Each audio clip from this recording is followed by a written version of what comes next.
만왕의 왕의 배지가 있는 것입니다. 예수 그리스도 배지, 경찰관의 배지. 우리 자신을 인식하는 게 중요해요. 나는 그런 하나님의 권능을 받은 하나님의 자녀다. 이런 아이덴티티가 권능을 가능하게 하고 알게 하는 거예요.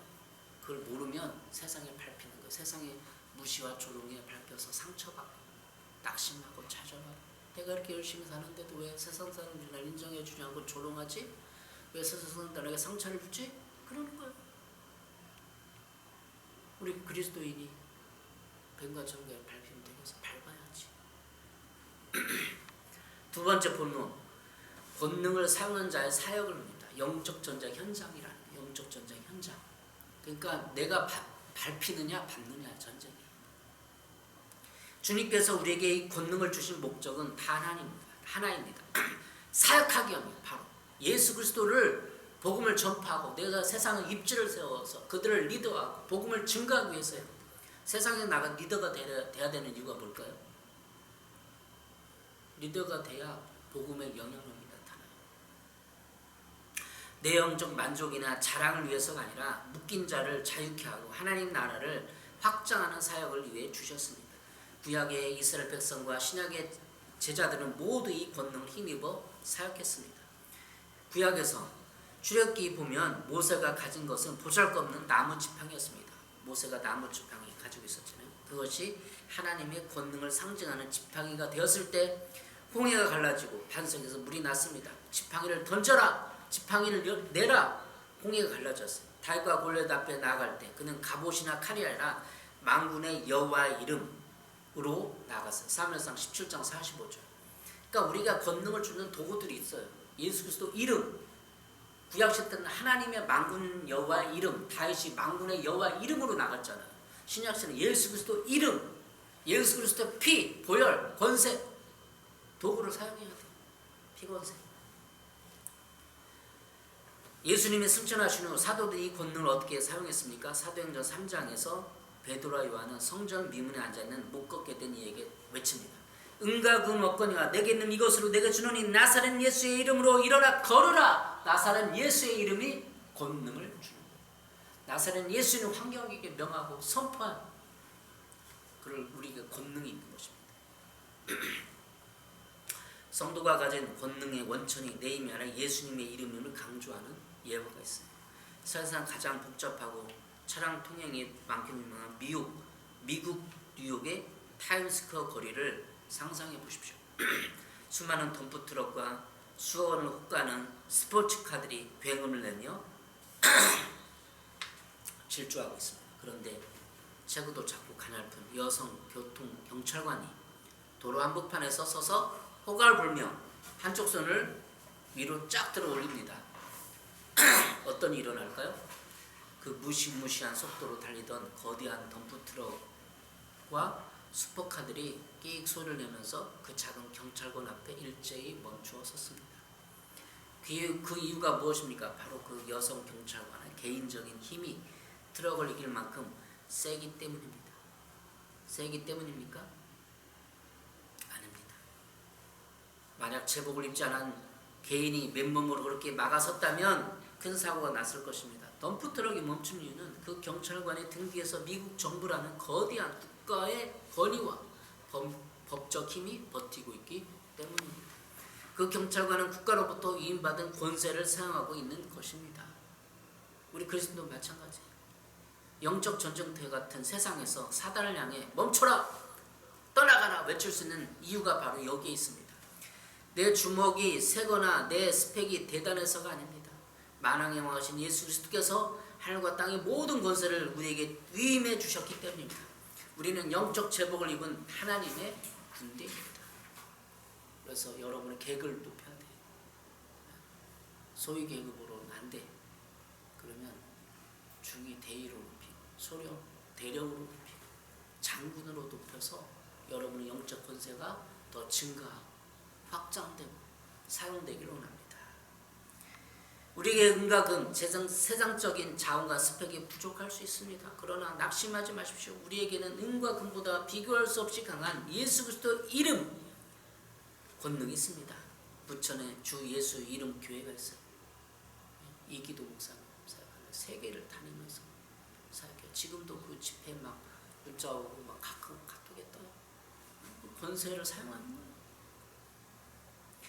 사역은 내 힘으로 하는 것이 아니라 내 안에 계신 예수 그리스도의 권능을 사용하는 것입니다. 가정에서, 직장에서, 교회 부서에서 만약 영들이 가정을 무너뜨리고 관계를 깨뜨리려 할 때 예수님의 이름으로 단호하게 대적하며 선포하십시오. 권능은 가만히 묵혀두는 것이 아니라 사용할 때 역사합니다. 선교사는 간증을 들었잖아요. 자기가 직접 무릎에다 손을 들고 선포를 해야 돼요. 나을지어다 선포를 했대요. 배우고 선포를 하는 거예요. 기도도 받고 믿음으로. 그리고 자기가 낙심될 때 선교원이 끊겨지고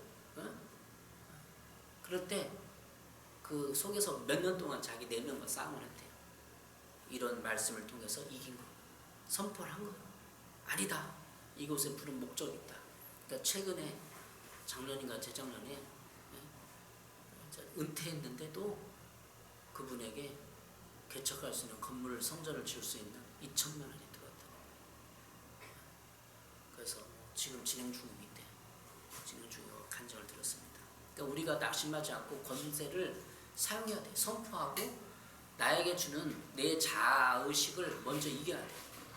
나는 이렇게 살다 갈 거야. 이렇게 개척교회다 끝날 거야라는 두려움과 불안, 도전들을 사단의 권세를 깨뜨려 버리고 나가야 합니다. 자, 힘들면 세 번째, 오늘 본문에서 권능 사용의 절대적 보장이에요. 결코 해할 자가 없으리라. 그러니까 우리를 해할 자가, 해칠 자가 없다고 오늘 19절에 말씀하셨어요. 밟으며 원수의 모든 능력을 취할 권능을 주었으니 너희를 해칠 자가 결코 없으리라. 우리를 해칠 것 같아. 그리고 세상에 나가면 멸시받고 무시당하고 조롱당할 것 같아. 그렇지 않아. 두려움아. 그거는 왜 전도를 못해요? 어제 지금 우리 감리교회에서 그래도 중부에는 제일 전도 잘하는 교회 갔어요. 식사하고 왔어요. 그 감독님 옆에 앉아서 식사하고 선교사님 옆에서 식사했는데 그 교회는 지금 중부연에서 우리 전국에서 감리교회에서 제일 전도를 잘하는 교회, 전도로 성장한 교회, 전도를 강조하는 교회. 왜 전도를 못할까요? 누가 날 해칠 것 같아. 그렇잖아. 전도하고 막 조롱하고 내가 피해를 입을 것 같아. 그렇잖아. 생각을 바꾸자. 이제 이 말씀을 통해서 우리를 해칠 자가 없다. 해할 자가 없다. 얘기하면 어때요? 제가 이렇게 그리스도인이라고 얘기하면 어떻습니까? 우리가 영적 권능을 가지고 세상과 영적 전쟁을 벌일 때 사탄은 우리에게 두려움을 심어줍니다. 내가 감히 나를 대적해? 너 그러다 보복당해. 내 삶이 더 힘들어질 거야 라는 거짓말로 우리를 위축시킵니다. 그러나 오늘 본문 하반절에서 예수는 절대적인 보장을 말씀해 주십니다. 너희를 해칠 자가 결코 없으리라. 여기서 결코 않다에 해당되는 헬라어 원어는 이중부정으로 어떤 일이 있어도 영원히 절대 부서지지 않는 완벽한 보호를 뜻합니다. 구약시대 때 또 열왕기사 6장에 보면 엘리사가 있었잖아요. 엘리사가 있는 도성을 겹겹이 에워쌌을 때 사원은 두려워 떨었습니다. 그때 엘리사가 기도하여 사원의 문을 열었습니다. 사원이 보니 아군 군대보다 더 크고 강한 하나님의 불만과 불병거가 산에 가득하여 엘리사를 둘러싸고 있는 것을 봤습니다. 엘리사는 고백합니다. 우리와 함께한 자가 그들과 함께한 자보다 많으니이다. 많아. 우리가 지금 여기서 예배드리지만 작은 교회, 개천교회겠지만 하나님의 천군 천사가 우리를 둘러치고 있다는 걸 봐야 돼.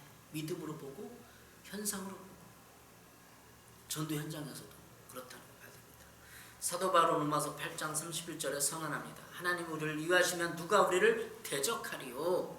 십자가에서 사단의 머리를 깨뜨리신 주님이 우리 대장 되시기에 우리는 원수를 위협할 수 있어도 우리 영혼을, 우리의 본질을 결코 해할 수 없습니다. 우리가 사역할 때 안전지대에만 머물려고 해서는 안 됩니다. 주님의 권능을 믿고 영적 최전선으로 나갈 때 하늘의 불말과 불병거가 그리고 주님의 완벽한 법적 보장이 우리를 덮으십니다. 두려움을 떨쳐버리십시오. 해할 자가 없다고 나를 얘기했는데 말씀 맺겠습니다. 70인의 제자들은 사역을 마치고 돌아와 기뻐함을 보고했습니다. 주여, 주의 이름이면 귀신들도 우리에게 항복하더이다. 그때 예수님은 그들의 기쁨을 더 깊은 창으로 인도해 주셨습니다. 누가복음 10장 10절입니다. 그러나 귀신들이 너에게 항복하는 것으로 기뻐하지 말고 너의 이름이 하늘에 기록된 것으로 기뻐하라. 우리가 권능을 행하고